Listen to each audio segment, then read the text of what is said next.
Mirren decided to throw away her future and embrace the unknown.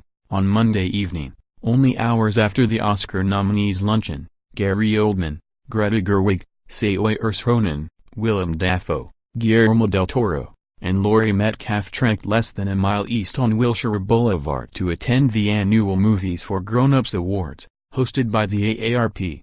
Yes, that AARP, which meant that the event's start time was 6 p.m., the guest of honor was Helen Mirren, and the dress code was sensible footwear, all positive points in our book.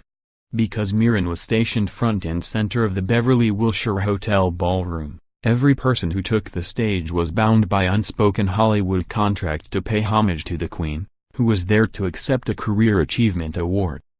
Molly's Game filmmaker Aaron Sorkin interrupted his acceptance speech to note that the Tony, Oscar, and Emmy-winning actress was less than 20 feet from him. Presenter Blythe Danner couldn't help but go off script, revealing how flabbergasted she was the first time she saw Mirren in action. "Curtsying," she said, "thank you for your grace and talent and power."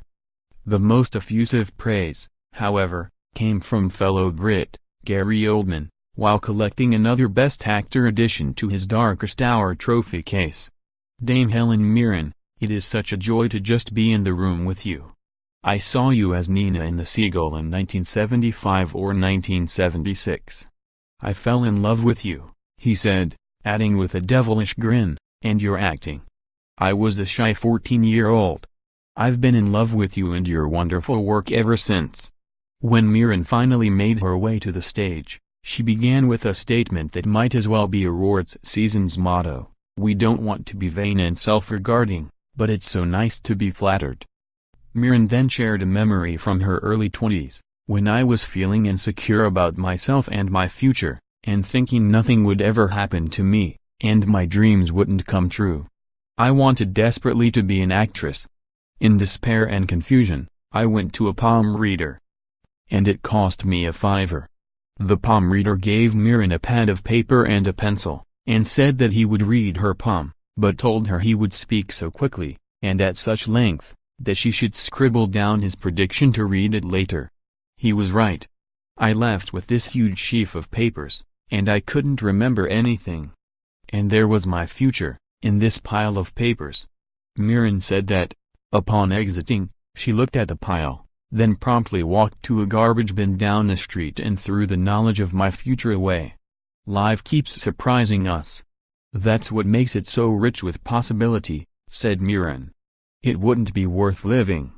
Just a giant to-do list waiting to be crossed off. But, nothing is written. Everything is up for grabs." Though Monday evening marked yet another ballroom awards show in a season already dripping with them, the Golden Globes, the SAGs, the PGAs, the D.G.A.S. The AARP event celebrated mostly dark horse contenders. Its top winner? Star Wars: The Last Jedi, which took home the coveted title of Best Movie for Grown-Ups. While accepting the Best Screenwriter honor, Sorkin shared an amusing anecdote from several years back, when the filmmaker had been snubbed for an Oscar nomination by the Academy. Sorkin's father attempted to cheer him up after the announcement by telling him, "How many people woke up with even a reasonable expectation to get an Oscar nomination?" Said Sorkin, "That's when I realized, for most people, it's an honor to be nominated. In my family, it's even an honor to be overlooked." When Metcalf accepted her supporting actress statuette, she called Lady Bird a beautiful reminder that we can't let what we want for another get in the way of our love for them. Supporting actor winner, Richard Jenkins, earned a standing ovation, after which he joked, "Is it because I'm the oldest one here? I want to thank AARP, and I especially want to thank Sam Rockwell, for being too young to win this." Jenkins deadpanned, citing his heavily decorated category competitor. While the Movies for Grownups Awards may not seem like the hottest ticket of the season, Hollywood has proven that as long as there is an award show, there will be people eager to attend. Monday evening's case in point came courtesy of a woman, dressed in an elaborately beaded gown and feather cover-up, who talked her way into the second-floor press room of the Beverly Wilshire. She helped herself to the buffet and sat down to enjoy dinner, only to be interrupted by an event organizer, who recognized that the woman was not, in fact, press. Now, you might think that a woman who gets black tie ready on a weeknight, books it to the Beverly Wilshire, and wills her way into the AARP press room deserves a gratis meal. But the event organizer did not, ordering her to leave. When the AARP crasher refused, security was summoned to escort her out, but not before she could execute the perfect Hollywood exit, haughtily protesting, "But I know Diane Warren.